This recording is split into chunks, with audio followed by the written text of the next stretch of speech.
Olá, tudo bem com você? Eu espero que sim. Estamos começando mais um Momento ESG, onde nós estamos aprendendo aqui com os nossos convidados especialistas o que essas premissas que estão sendo tão faladas ultimamente impactam na nossa vida. Como que essas premissas impactam na nossa vida?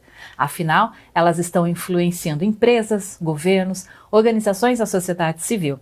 Hoje nós vamos conversar com Marcelo Modesto, jornalista, que vai falar sobre a importância do S na sigla ESG. Marcelo, muito obrigada pela sua presença aqui. Obrigado.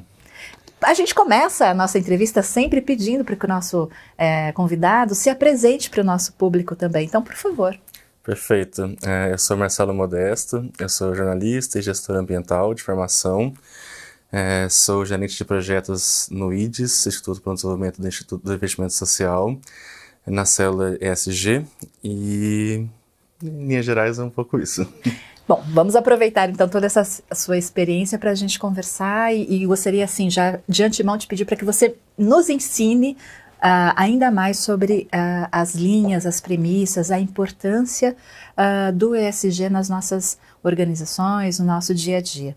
E para começar, vamos fazer esse letramento inicial. O que seria esse S, né? O que significa esse S de ESG? Perfeito. Eu vou dar um passo atrás. Acho que é importante a gente sempre lembrar o sentido, né, por trás da sigla ESG, da onde veio, né, e acho que, ao falar disso, a gente recupera um pouco da importância do S, que às vezes fica escanteado nessa discussão.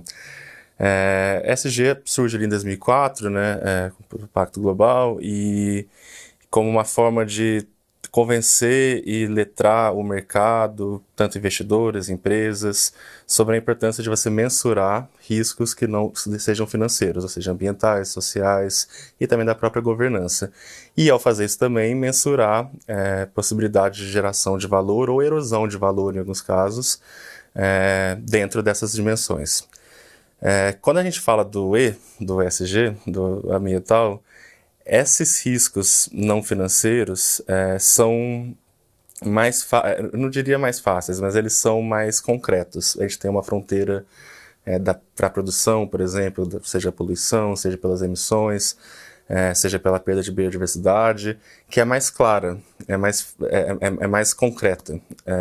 No caso do S, aí começa a ficar mais desafiador, porque a gente, como sociedade, nós precisamos estabelecer quais são os critérios e quais são as métricas para que a gente possa medir qual que é o impacto e qual que é a capacidade de empresas de gerar ou erodir valor dentro do social.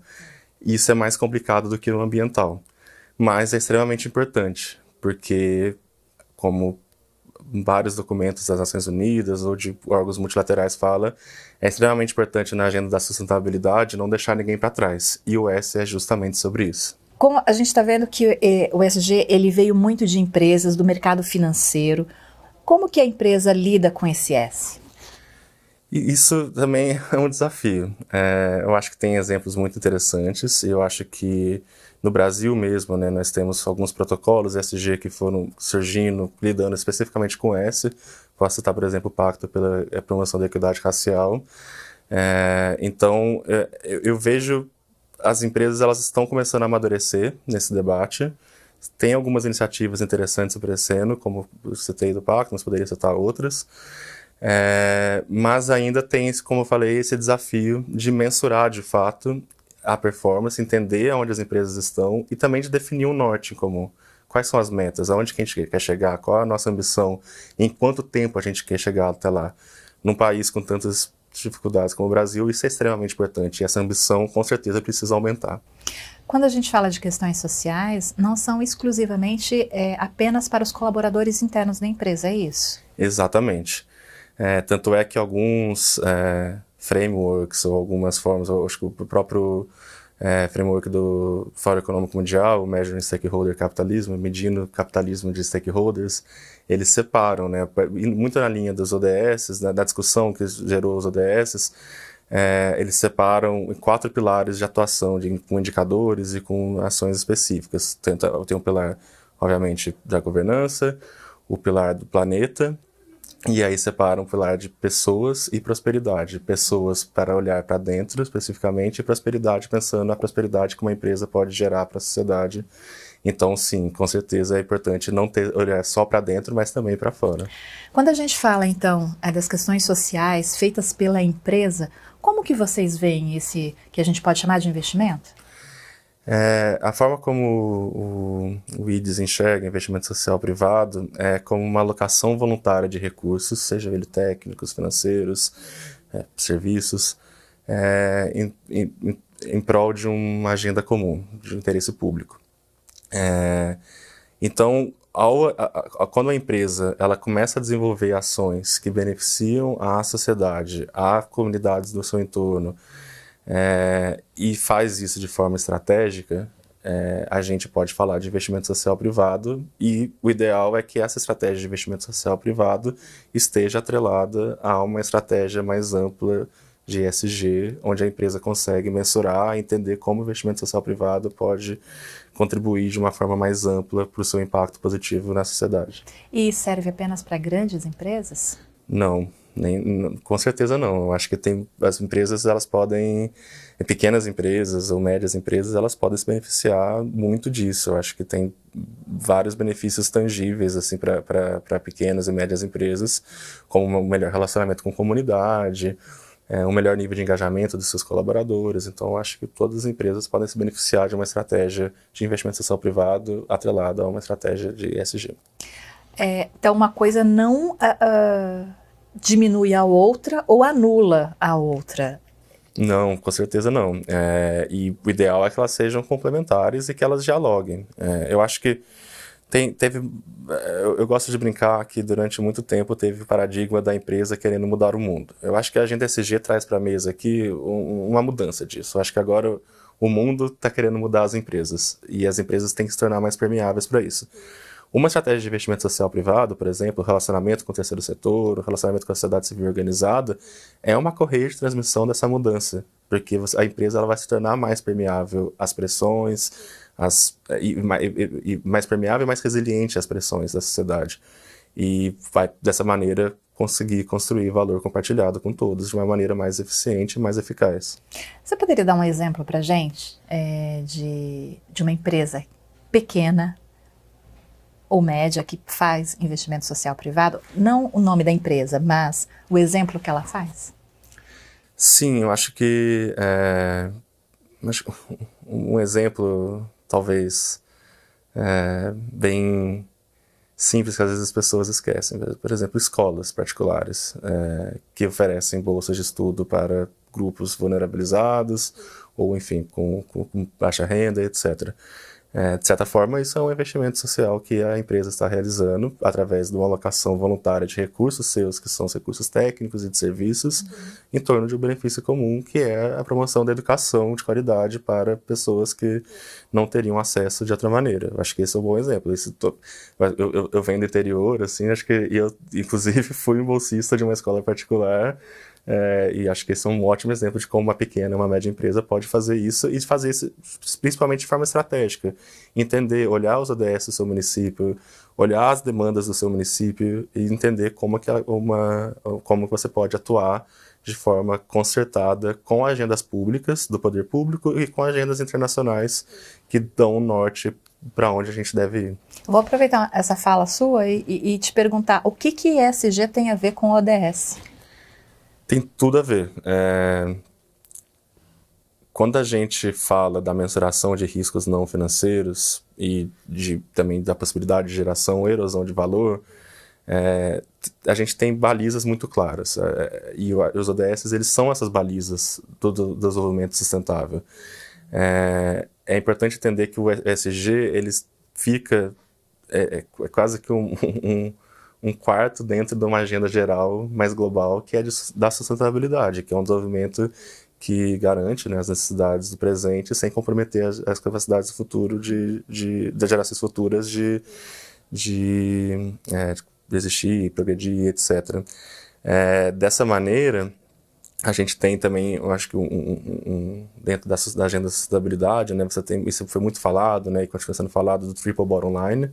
Então você tem tanto a parte ambiental, social e da governança. E aí o ESG é uma forma de operacionalizar, uma forma de mensurar isso de uma forma que seja mais clara, comparável entre os próprios setores, mas também intrasetorial, mas também entre os setores, e comparável também entre países, entre diferenças regionais. Então, o ESG é uma forma de você melhorar a quantificação e a mensuração e o reporte disso de forma mais transparente, e os ODS, eles são uma agenda compartilhada, que determinam, né, esse norte para onde a gente quer chegar até 2030, e aí o ESG ajuda as empresas a medir a sua contribuição ou não para esses objetivos. Lembrando que os ODS são os Objetivos de Desenvolvimento Sustentável, são 17 objetivos, né, são 169 metas instituídas a partir da ONU, mas feitas com o apoio de muitas organizações, a sociedade civil, governos, né? E 232 indicadores, porque às vezes a gente olha no nível da meta, mas é importante também entender que existem indicadores que medem como a gente está em relação a essa meta. E, infelizmente, também o cenário de pandemia piorou um pouco, a gente está bem distante em algumas metas, então acho que é importante reforçar para empresas que elas precisam fazer sua parte. Isso que eu ia perguntar, todos podem fazer a sua parte ou há pessoas que podem falar, isso não faz parte do meu dia a dia? Eu vou te responder trazendo um conceito que aparece muito nas discussões de clima, que são das responsabilidades comuns, porém diferenciadas. Todos ter que fazer sua parte, porém a gente tem que entender também quais são as capacidades dos atores para fazer essa parte. Então, por exemplo, na questão do clima, os países desenvolvidos, eles têm mais recursos e eles também têm mais responsabilidade porque eles têm um histórico de emissão de gases de efeito estufa maior. Países em desenvolvimento, eles também têm um papel extremamente importante, porque não dá para fazer um desenvolvimento da maneira como os países desenvolvidos atuais fizeram, porém a gente tem menos recurso e a gente precisa de apoio internacional. Então, por isso que essas negociações do clima vão nessa direção. Trazendo para uma agenda mais ampla da sustentabilidade, dos ODS e inclusive do ESG, obviamente que quem tem mais recurso tem mais responsabilidade. Mas isso não tira a responsabilidade do cidadão comum, do próprio terceiro setor, de se organizar e fazer essa discussão e levar essa pressão para outros atores, dos governos, com certeza, porque é quem consegue, de fato, implementar de forma concertada essa agenda, e de empresas, seja pequena, média ou grande, ou multinacionais, obviamente considerando quais são as suas capacidades e também seu escopo de atuação. Não dá para querer abraçar o mundo, mas é importante ter um mundo de forma concertada trabalhando junto. Qual é o papel do terceiro setor nessa agenda? É extremamente importante. Eu acho que não fosse a sociedade civil organizada no Brasil, principalmente, a gente teria uma situação no S muito mais complicada. Então, eu acho que tem esse papel de continuar fazendo um serviço, eu não diria emergencial, mas um serviço mais direto com as comunidades, mas também um papel de articulação, porque às vezes é difícil para as empresas às vezes conseguirem fazerem discussões pré-competitivas entre concorrentes, etc. Mas com a participação da sociedade civil organizada, esses arranjos multissetoriais e intrasetoriais, eles ficam mais fáceis. Eu acho que um bom exemplo é o Pacto pela Promoção da Equidade Racial, que é empresas concorrentes que se uniram em torno de uma agenda comum, muito vinculada ao terceiro setor atuando e organizações históricas pela promoção da equidade racial, da luta antirracista, que também promovem essa agenda e levam isso para as empresas que de fato começam a mexer. Então acho que tem um papel de segurar mesmo as pontas, um papel mais emergencial, mas tem um papel também estruturante que o terceiro setor pode fazer, que é de articular redes e também, por último, um papel de pressão. A gente sabe que o business as usual, ele é forte. Não é todo CEO, não é todo diretor de empresa, não é todo conselheiro que tem uma visão olhada nesse triple bottom line e olhando nos riscos não financeiros e na possibilidade de geração de valor não financeiro, tanto social, tanto ambiental. Então, precisa de uma pressão, e a sociedade civil organizada no Brasil, ela, historicamente, ela conseguiu avanços importantes. Então, esse papel de pressão é extremamente importante para convencer CEOs, para convencer diretores, para convencer governo da importância dessa agenda. Isso quer dizer também que as organizações do terceiro setor precisam estar cada vez mais capacitadas, profissionalizadas e preparadas para esse novo momento. Com certeza. Eu acho que isso apareceu, inclusive no último fórum do IDES, né, a gente teve uma mesa com o tema ESG e teve a fala da Carolina Albanese, né, do Amigos do Bem, ela falando sobre como parcerias com empresas hoje, elas são mais estratégicas. As empresas elas estão querendo parcerias mais estratégicas no sentido de resultados bem definidos e modelos de atuação mais inovadores que tenham o olho e o foco no impacto. O Amigos do Bem, no caso, por exemplo, eles atuam muito com produtos sociais, que é uma forma de financiamento da organização, mas também é uma forma das empresas reverem cadeias produtivas e tudo mais. Para fazer isso, um novo manual de atuação. Então, o terceiro setor, com certeza, precisa ficar de olho nessas tendências, ficar de olho nisso e, para, de fato, profissionalizar e qualificar seu trabalho. E também acho que tem um outro ponto que é da importância disso, é o fato de que o tempo está passando e a gente precisa fazer transformações importantes, principalmente na questão ambiental, mas olhando com o S junto, porque não pode deixar ninguém para trás. A gente precisa fazer isso rápido. Então a gente precisa de cada vez mais pessoas engajadas e capacitadas para manter o foco no impacto e conseguir fazer essa transformação. E isso a governança ela permeia ou dá um embasamento para que as outras duas premissas elas possam caminhar, né? Isso, nas empresas a governança precisa estar de olho nisso e a gente precisa começar a fazer discussões que incomodam algumas pessoas, que é, por exemplo, vincular a bonificação de executivos a metas ambientais e sociais. A gente precisa ter um processo de due diligence e um processo de compliance extremamente robusto para evitar problemas tanto internos, tanto com relação com a comunidade. E no caso do terceiro setor, a governança é extremamente importante porque a gente trata-se de organizações da sociedade civil organizada.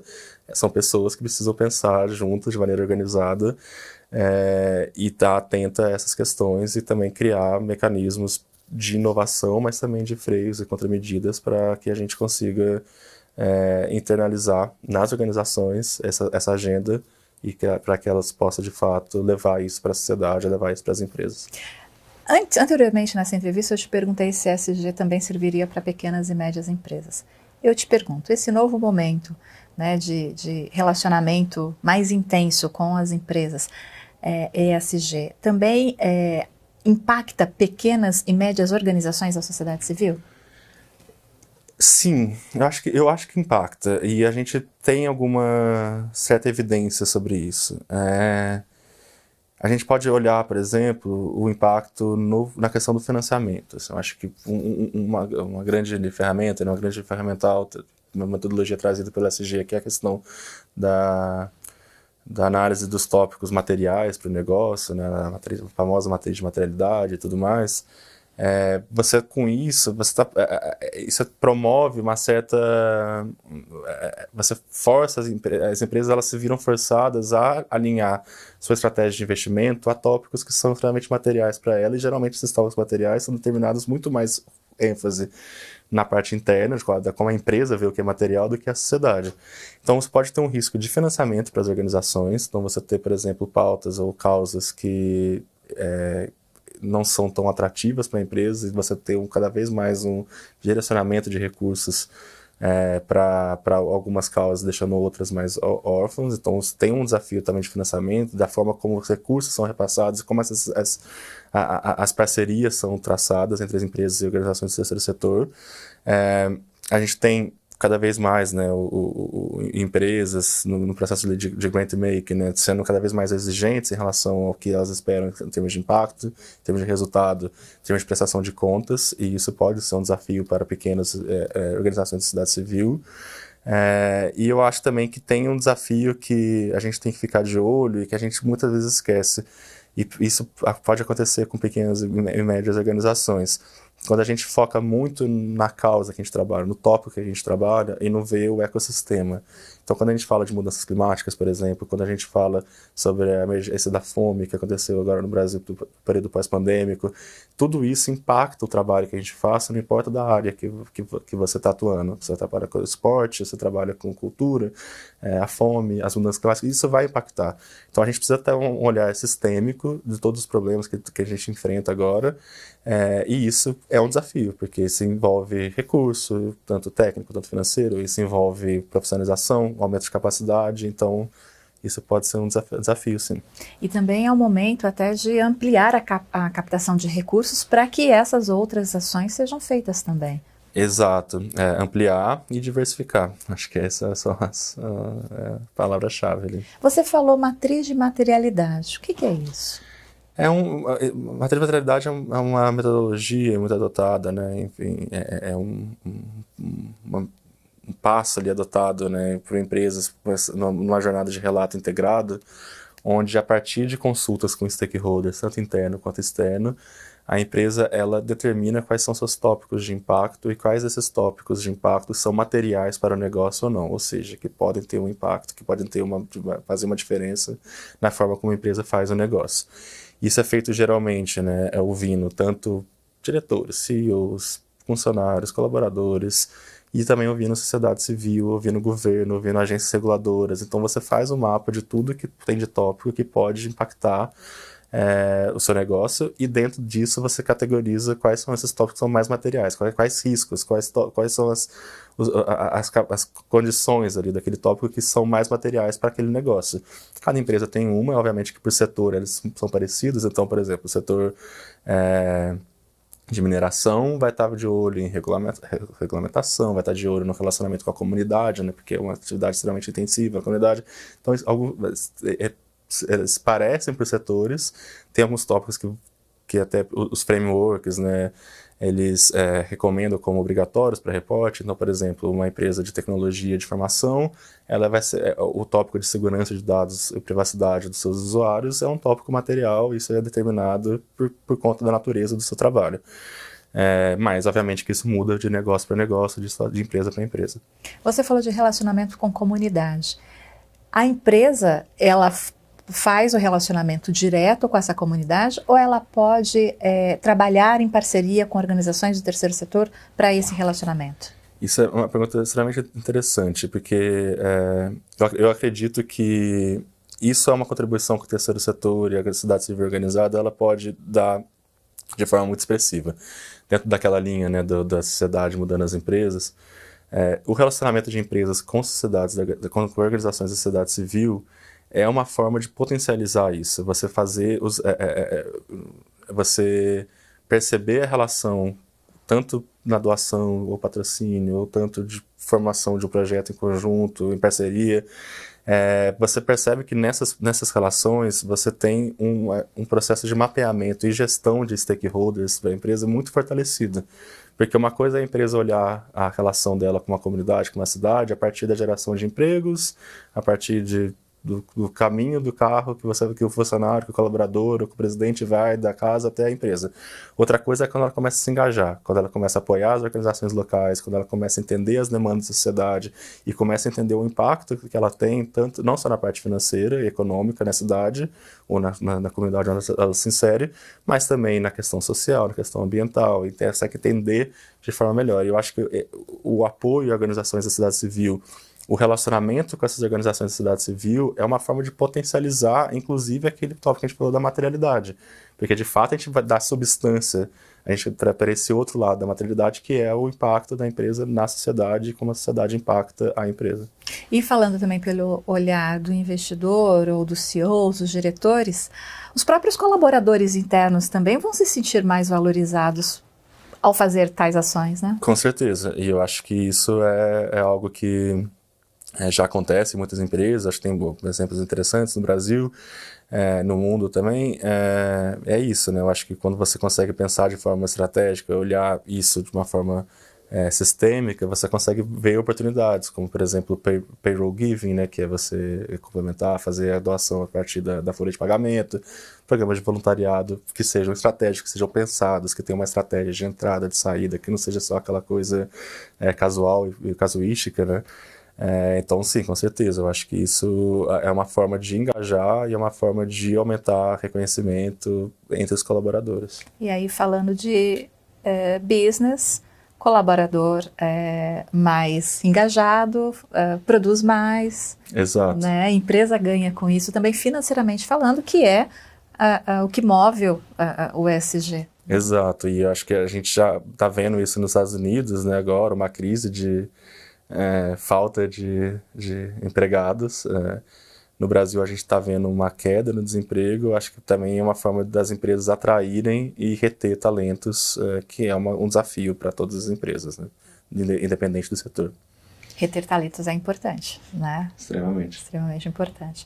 Marcelo, a gente já está caminhando para o nosso final, e eu gostaria de colocar de te perguntar, a gente está falando do engajamento do colaborador interno, da importância do terceiro setor nessa agenda ESG, na agenda ODS também.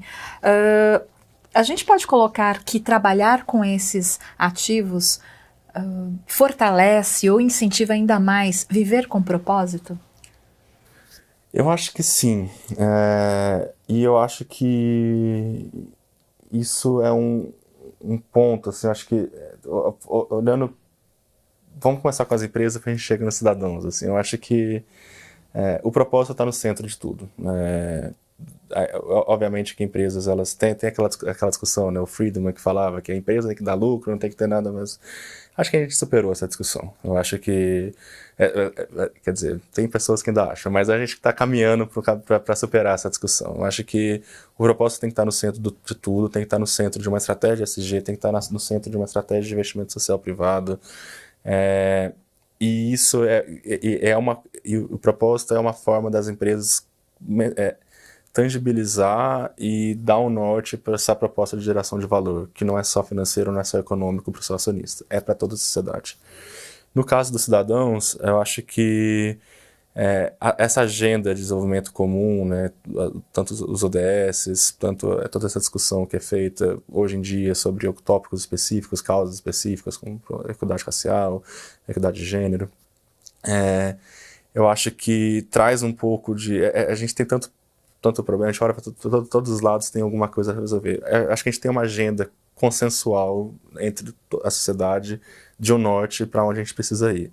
Obviamente que a gente pode ter discussões políticas, argumentativas de qual que é o melhor caminho, mas eu acho que essas agendas que foram desenvolvidas durante muito tempo, né, e trazem esse norte, acho que ajudam a gente a transformar esse propósito, transformar essa vontade que o ser humano tem de fazer o bem ou de ajudar o próximo dentro de algo que seja acionável e fácil, não fácil, mas objetivo para, de fato, transformar o propósito, transformar sua vontade em ação.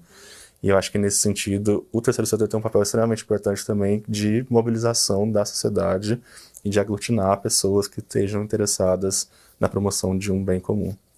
Então, para finalizar de verdade, peço o seu recado para quem está nos assistindo, para que conheça mais sobre essa agenda. Eu acho que é extremamente importante conhecer sobre essa agenda, mas tanto de um lado, do ponto de vista teórico, conceitual. Para isso, eu acho que tem documentos extremamente importantes da ONU. Eu recomendaria para quem se interessa na agenda ESG e empresas o Measuring Stakeholder Capitalism, medindo o capitalismo de stakeholders, do Fórum Econômico Mundial. E eu acho que fazer um mergulho na agenda dos ODS e também, principalmente, como eles foram desenvolvidos, né, todo o percurso que a gente percorreu desde a Rio 92, desde o relatório Brundtland, desde a Rio 92, acho que isso é extremamente importante para a gente entender de onde isso veio e para onde isso pode ir. Mas tem um outro lado também, que é o conhecimento prático, que não tem substituição. Assim. Então, acho que a partir do momento que você se engaja em uma causa, você se engaja com um tópico, a experiência prática, o contato com um público beneficiado por sua ação, ou o contato entre pares, é uma experiência importantíssima. Então, acho que é um convite às pessoas, elas se informarem lerem, fazerem a lição de casa, mas principalmente botar a mão na massa, porque a gente tem pouco tempo para fazer transformações extremamente importantes para o mundo e nada substitui, de fato, a ação concreta. Trabalhar para um mundo melhor. Exatamente. Marcelo, obrigada pela sua presença aqui, obrigada por compartilhar teu ensinamento com a gente. Tenho certeza que quem nos acompanhou aprendeu muito, eu aprendi muito, então obrigada aqui de coração pela sua generosidade. Muito obrigado pelo convite e espero que tenham gostado. Com certeza, com certeza. E eu agradeço você também que nos acompanhou desde o começo dessa entrevista e já te convido para que a gente possa estar contigo também nas nossas próximas edições. Um abraço e até lá!